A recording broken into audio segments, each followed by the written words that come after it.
All right, in this video, we're going to go over performing a basic cardiac ultrasound, focusing specifically on the parasternal short and long axis view, as they're the easiest to obtain and give you quite a bit of information. So with any of our cardiac views, we're going to pick our phased array probe.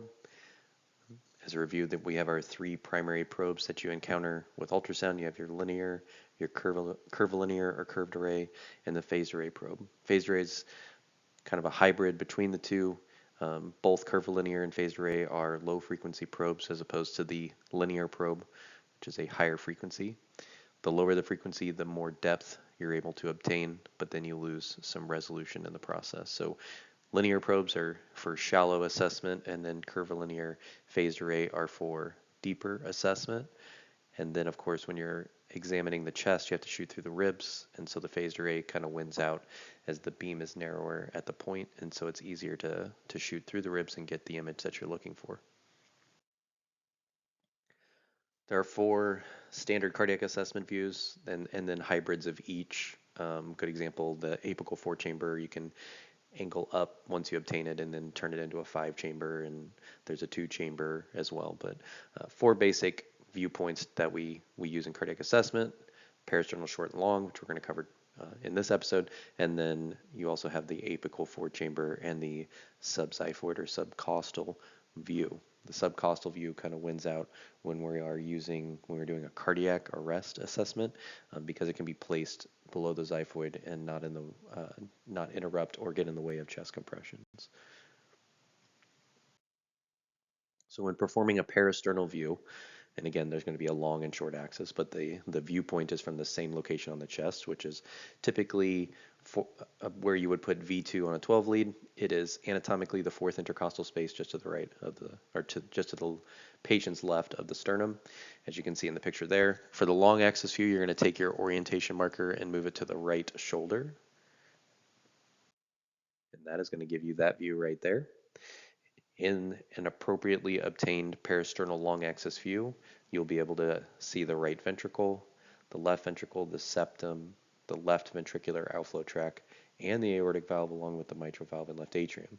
And then the pericardium is that bright ring that goes around it. In this view, you'll also be able to sometimes see the descending aorta. So you get quite a bit of a cross section. And when you're looking at this, we're making major qualitative assessments. So we're not we're not calculating cardiac output or making these in-depth quantitative assessments. We are just looking at it in a point of care setting. We are looking at it: are the ventricles contracting appropriately? Is there a lot of squeeze? Is there a little squeeze? We're looking at the overall size of the chambers. Remember, an ultrasound fluid is black, and so we're looking at both the thickness of the myocardium and then also how much black we see in there. If we see ventricles filled with a lot of black, then that's telling us that we have poor clearing, most likely systolic dysfunction, and that can key us in some stuff. If my right ventricle is overly large and compressing into the left ventricle, then I'm worried about acute RV failure, which should prompt you to screen the patient for a pulmonary embolism. We can also assess the valve function, make sure that we have good valvular movement. Do I perhaps have aortic or mitral valve stenosis or regurg? These are all things that can be assessed in this view. So here I've kind of just labeled everything that we're looking at. So again, the probe marker is towards the right shoulder, so it's cutting the heart long ways.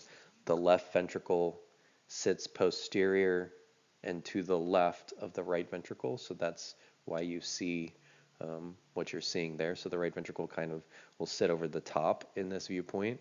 Some basic anatomical markers to think about: the right ventricle, the aorta and left ventricular outflow tract, and the left atrium should all be about the same width. If any one of them is overly larger than the other two, then that's considered dilated. So if my aorta is dilated, I might be worried about an aortic aneurysm. If my right ventricle is dilated, I might be worried about right ventricular failure secondary to a PE. If my left atrium is dilated, I'm thinking left ventricular failure, etc.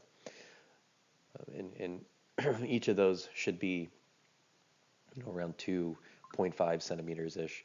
Obviously, if they were, if your aorta came back at like 5 centimeters, that would be grossly enlarged. Also in this viewpoint, I'm looking at the pericardium, making sure that it makes contact with the myocardium, so it's making direct contact with the heart. If I saw a black bar between the pericardium and the myocardial tissue, that would tell me that I have pericardial effusion or blood.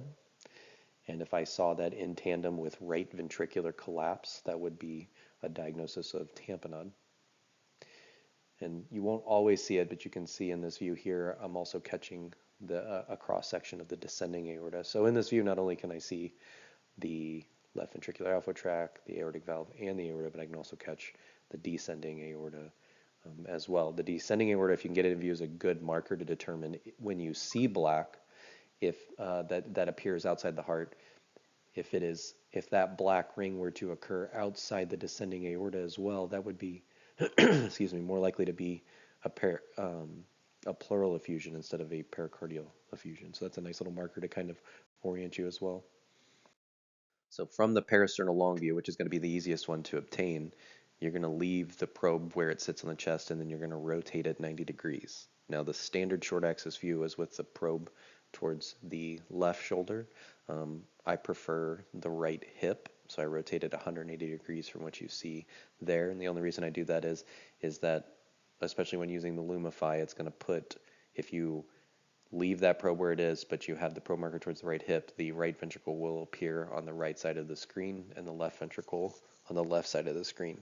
In the views you're going to see here, they're going to be flipped because it's a traditional placement, and so you can kind of see where it gets a little confusing. Nothing wrong with either one. So this is what you will expect to see in a traditional view.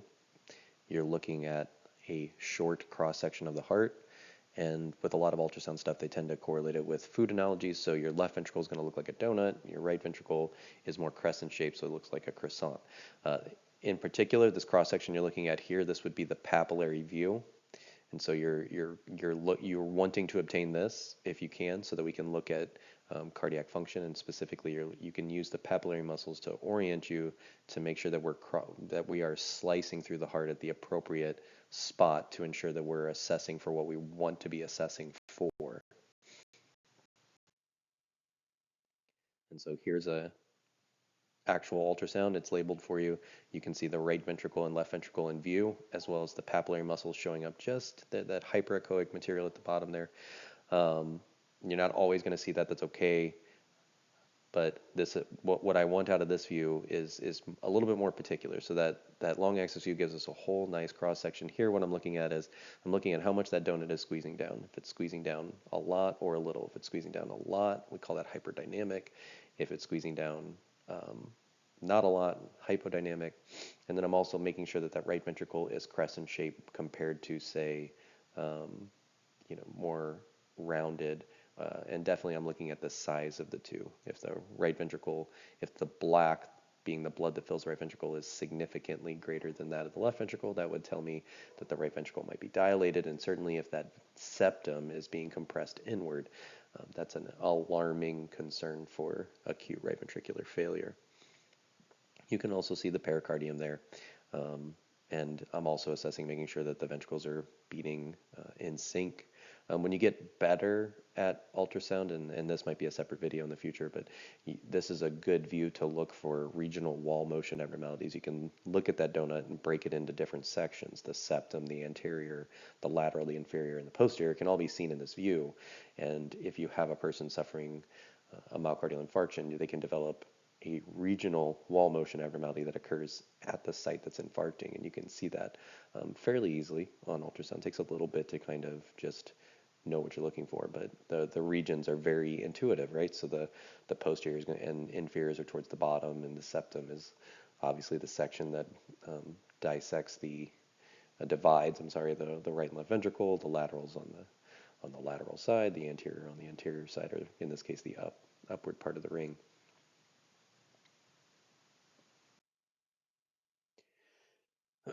So if you go to take your parasternal view, you rotate that probe, and you're seeing this here. That tells you you're a little bit higher up on the heart. And what you're looking at there is the mitral valve. Some people say it looks like a bass mouth kind of opening and closing in front of you.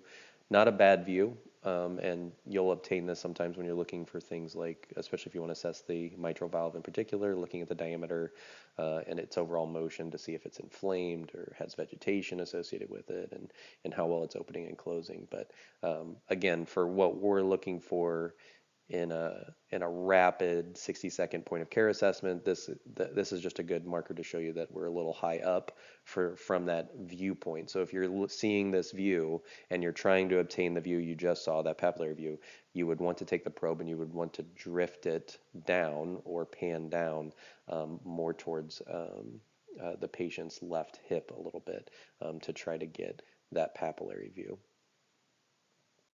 And if you see this view here, then that means you're even higher up. And when I say higher, I mean the probe as a whole has drifted up too much onto towards the patient's right shoulder. So you're even higher up from the mitral valve. So if you're trying to get a papillary view from a parasternal short, and this is what you see, you are real high up on the heart, and you're actually looking at the instead of being towards the apex or the inferior, you're towards the superior part, and you're actually seeing the left and right atrium and the aortic valve itself. So if you're seeing this view and you're attempting to get a papillary view short axis, then you would want to drift the probe more towards the patient's left hip. It's not a view without utility, and in more advanced settings we will use this to determine certain things, but for that rapid point of care assessment, just trying to determine cardiac contractility and wall motion and et cetera, this isn't the view we want.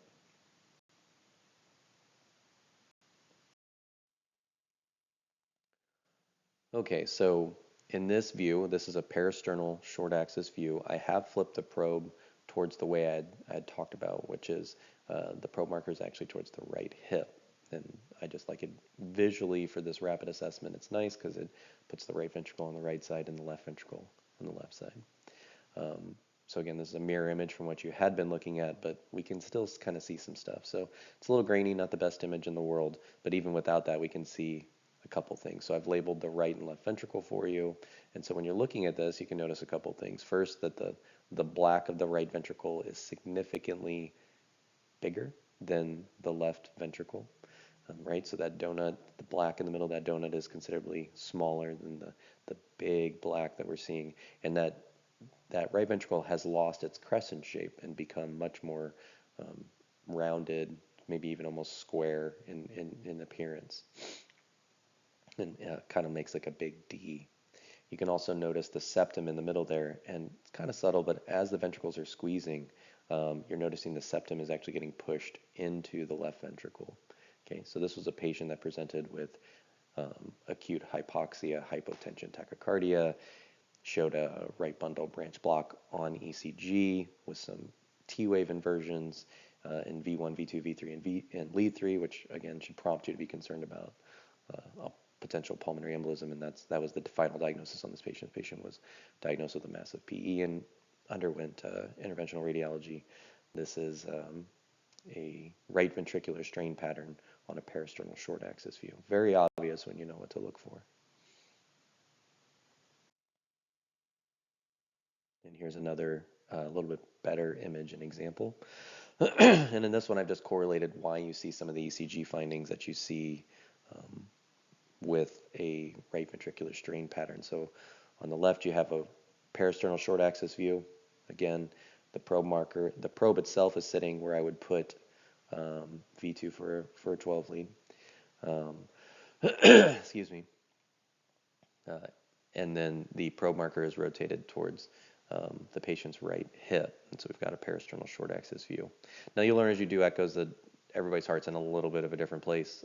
So you start where you would put V2, but of course you have to move it around until you get a good image. And so I've just kind of overlaid some ECG leads to kind of show you where we're looking and why you see some of the ECG findings that you see. Because in a normal heart, the right ventricle is considerably smaller, produces less energy, and so V1's, because it sits from the angle it does, typically V1's QRS is negative, V6 is upright, and so anytime you see a prominent R wave in V1, that should catch your eye as abnormal, and we should start thinking about it and running through a differential that involves the right ventricle. That could be anything from obstructive lung disease to asthma to pulmonary valvular stenosis and so on and so on. But PE is definitely, and right ventricular strain is in that differential. And in a person where you can rule out some of those other things like obstructive lung disease, that should prompt you to be even more concerned. And so in this case, this patient presented with positional syncope, and some just feelings of dizziness and kind of some more obscure symptoms. No chest pain, no shortness of breath, other than with it did correlate with some of these syncopizing events. But so the crew obtained a 12 lead. Patient had no prior medical history for anything like obstructive lung disease or any pulmonary disorders, and again was presenting with this orthostatic syncope, which a lot of providers would treat with large volumes of IV crystalloid fluids. And again, you can see where did those fluids dump? They dump into that right ventricle, which is distended already. It's already failing because of the overwhelming pulmonary pressures that are generated in massive PE.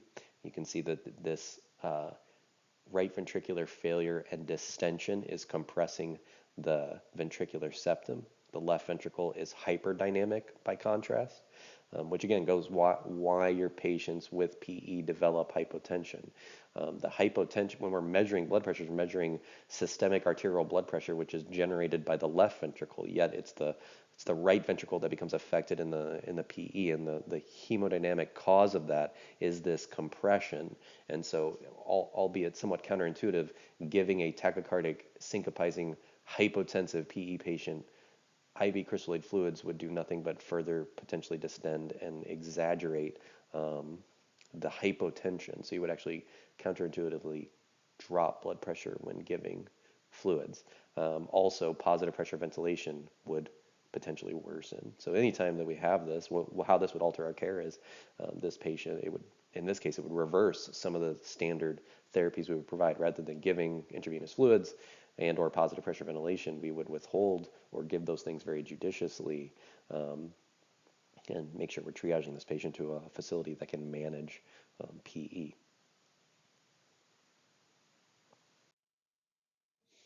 So here's another case. Okay, so another parasternal short axis view. They have the orientation probe pointed towards the patient's right hip. That puts the right ventricle on the right side, left ventricle on the left side. You can see a donut. And the croissant isn't looking, it's still crescent shaped, but it's certainly dilated. What should jump out at you here is that neither ventricle is contracting very well. So this was a patient who presented hypotensive, normalish heart rate. As you can see here, though, you can see each heartbeat. It's not overly slow, but certainly this is a patient that our shock state is going to be cardiogenic, where you're looking at systolic heart failure, and we can assume that our ejection fraction is fairly low. Again, we can't. This is a qualitative, not quantitative assessment, but we can certainly see that donut is not contracting very well and shrinking down by, say, maybe 10-20%, which we can correlate with a low ejection fraction. And that would key us in that this patient may be a candidate for inotropic therapy. If you look closely and you get good at this, you can notice that the septum is not contracting in very well, which would potentially be a septal wall abnormality, which may key us into a septal myocardial infarction. If we don't see any changes on the ECG, could be chronic or old, depending on the patient's history. Once that dead tissue occurs, it's going to be with the patient. But certainly concerning. Certainly, this would tell me that the patient is most likely not going to benefit from intravenous fluids, but would benefit from an inotropic drug like epinephrine or dobutamine. This is the same patient. This is a long axis view, so a couple of things to kind of correlate. The septal abnormality is even more obvious. You can see whole parts of the septum are contracting. And you have overall dilation of both the right ventricle and the left ventricle. Remember, too, what I said, that the left atrium, the aorta, and the right ventricle should all be about the same width. And you can see that that's certainly not the case, that you have some dilation occurring. The mitral valves are barely opening, telling that we also have diastolic dysfunction as well. That is most likely secondary to the systolic failure and just the engorgement of the ventricle. And so again, this is just it's always good to get multiple views to confirm what we're trying to, what we see. And so this is just further confirming that we have systolic dysfunction. And just as a review of what I've done is I took the long axis view from that patient and I am comparing it to a normal just so you can see the difference in overall cardiac function. This patient did get placed on inotropic medications and improved for transport. And then our last example here, this is a parasternal long axis view. We can see all of our major structures, the left ventricle, right ventricle at the top. The red arrow is pointing at the right ventricle. I'm going to cycle back to that in a second. You can see our aortic valve or left ventricular outflow tract, left atrium, descending aorta, all are in view. But then what we see that's major concerning, hopefully, is what the green arrow is pointing to is this big patch of black that separates the myocardium from the pericardium. You can see it originates in between. It originates inside of the descending aorta. So this would be, I mean, I know it reaches beyond it, but you can see that at its origin point, it's originating before it. So that tells us that this is a pericardial effusion, not a pleural. And then cycling back up to the red arrow, what I'm seeing is not only do I have that pericardial fluid, but and they didn't quite catch it all the way in view, but if you zoom in and you pay attention to it, you can see that at the beginning of diastole, you're starting to get a bowing in the right ventricular wall, which is the precursor to tamponade. So this would be a pericardial tamponade caught on ultrasound, which is again very obvious compared to trying to diagnose it in the classical ways of auscultating muffled heart tones and your Beck's triad, your muffled heart tones, your jugular venous distension and hypotension, which are late signs and hard to identify. On here, you throw the probe on. It takes 10 seconds to get a view like this if you know what you're doing, and it's very obvious on ultrasound what you're looking at. So in summary, to wrap this up, some key things that I'm looking for when I'm doing that cardiac ultrasound. First off is my heart beating, and I'm gonna do a separate video on using it in cardiac arrest. I'm looking at overall wall motion. Is there a lot of squeeze or a little? Is that donut squeezing all the way down, or is it barely squeezing? Right, hyperdynamic versus hypo. I'm comparing that RV size and shape. I want it to be crescent shaped, and I want it to be smaller overall compared to the left ventricle. A big rounded right ventricle, especially with septal compression, may indicate RV systolic failure, and PE as our number one candidate that we're going to be screening for. I'm identifying the pericardium, and I'm looking to make sure that it contacts the myocardium. Any black in between those two would indicate the potential for tamponade. I would then go up and look at my right ventricle and see how it's responding. And then I'm also kind of looking at overall valvular function. I'm seeing how well they're opening and closing, and does it appear to be normal. If any of these abnormalities, if I want to increase the sensitivity and specificity here with my cardiac assessment, I'm also going to tie in an IVC assessment and a pulmonary assessment, which I'll talk about in subsequent videos. Thanks for watching, guys.